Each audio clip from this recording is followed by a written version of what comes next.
Նախ ես անձամբ շատ գնդերեսների ճանաչել եմ ու իրենց ծառայության ընթացքից խոսել եմ, պատմել են եւ կարող եմ ասեմ շատ կարեւոր էր գնդերեսների ներկայությունը բանակում եւ զինվորների բարոյահոգեբանական մթնոլորտի հետ կապված եւ զինծառայողներին պաշտպանելու հետ կապված ներքին խնդիրներում, օրինակ վերադասի կողմից ինչ-որ ճնշումների դեպքում կամ ներքին խնդիրների դեպքում շատ օգուտ էին տվել եւ իրոք շատ երևի նույնիսկ ինքնասպանության փորձեր էին կանխել, շատ առողջացնող դեր ունեին գնդերեսները հոգեվոր առումով եւ ընդհանրապես կենցաղային առումով բանակում ցավալի է եւ Քրիստոս մեզ ասում է, որ ծառը պատուղներով է ճանաչվում եւ պետք է մենք գործով ճանաչենք մարդկանց, իրենք իրենց քրիստոնյա են անվանում, հայ եկեղեցու հետևորդ, բայց իրենք նույն եկեղեցին, որին որ իրենց հայրն են համարում, մայրն են համարում, իրենք դուրս են հանում բանակից, բանակի ներկայությունը հանում են եկեղեցու, բնական է իրենք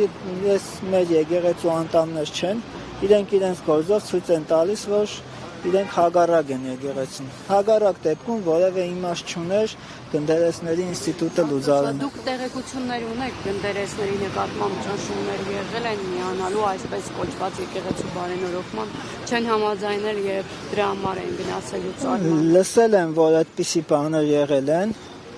կանչել են գնդերեսներին եւ ամեն մեկին առանձին ինչ-որ խնդիրներ են տվել միանալու, այդ զուտ լսել եմ, անձամբ ես տեղեկություն չունեմ, բայց բնականաբար այս ամեն ինչի տրամաբանության մեջ տեղավորվում է այդ լուրերը եւ քանի որ չի հաջողվել իրենց միացնել գնդերեսներին իրենց տխրահռչակ այս շոուին, ստիգված արդեն որոշել են գնդերեսների ինստիտուտը ցրել, ինչը որ միանշանակ վնասում է առաջին հերթին մեր Հայաստանի Հանրապետության քաղաքացիներին եւ զինվորներին։ Եվ այս մասին ավելի շատ պետք է մտածի ազգաբնակչությունը, քան թե մենք։ Մենք մեր ծառայությունն ենք անում իրենց համար։ Հիմա իրենք զրկվելու են այդ ծառայությունից, իրենց զավակները ավելի քիչ բարվոք, ավելի ոչ հոգևոր մթնոլորտում են ծառայելու եւ հոգևորականների ծառայություններից չեն կարողանալու օգտվել, ինչի կարիքը որ միանշանակ շատ ունեին եւ անգնահատելի էր պարզապես։ Այդ պետք է մենք ժողովուրդը մտածի, որովհետեւ իրենք են այստեղ ամենամեծ դժողը։ Ինչ պետք է անի ժողովուրդը, օրինակ արտաշնչված եւ եկեղեցու դեմ հոգեվորականների նկատմամբ այս ճնշումները ինչ հաղորդանություն պետք է ստանա եւ ինչ ճանապարհով։ Ցավոք սրտի ես կարծում եմ, որ այս հարցերից տված հարցերի պատասխանները պետք է տային մեր քաղաքական գործիչները, նաեւ ընդդիմադիր գործիչները բնականաբար, որտեղ քանի որ այս հարցերը քաղաքական խնդիրներ են եւ քաղաքական լուծումներ են պահանջում, ես հոգեվորական եմ, սարգսավակ եմ եւ դեռ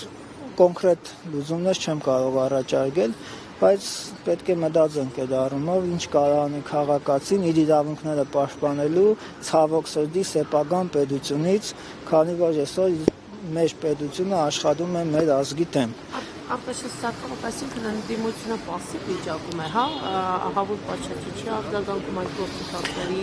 չորքալներ չի անում, դուք այսպես կողքի դիտող չի բերում է հայտնվել։ Ես չեմ կասկածում իրենց բարեխղճությանը, բայց թող ինձ ներեն, բայց կասկածում եմ իրենց կարողություններին, որովհետև եթե իրենք կարողություններ ունենային մասնագիտական եւ եթե պատահական մարդիկ չլինեին այնտեղ, միգուցե ավելի ռեալ լուծումներ առաջարկեին եւ այսօր գոնե քայլեր անեին, ժողովուրդը տեսներ այդ լուծումները եւ կգնար իրենց հետևից։ Այսօր որևէ լուծում չի առաջարկվում ցավոք սրտի։ Ստակ յուտումը մեր սահմանադրությունը չի առաջարկում, որ եկեղեցին եւ պետությունը անջատ են եւ աշխարհիկ իշխանությունը իրավունք չունի եկեղեցու ներքին գործերի միջամտել։ Այստեղ տեղին է ասել ուժն է ծնում իրավունք։ Ուժը իրենց ձեռքում է,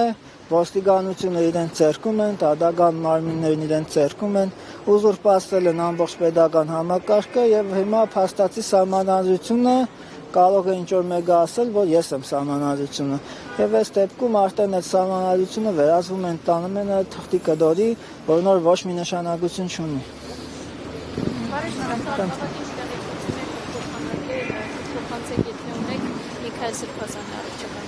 Սրբազանը լավ է, աբակինվում է, հիմա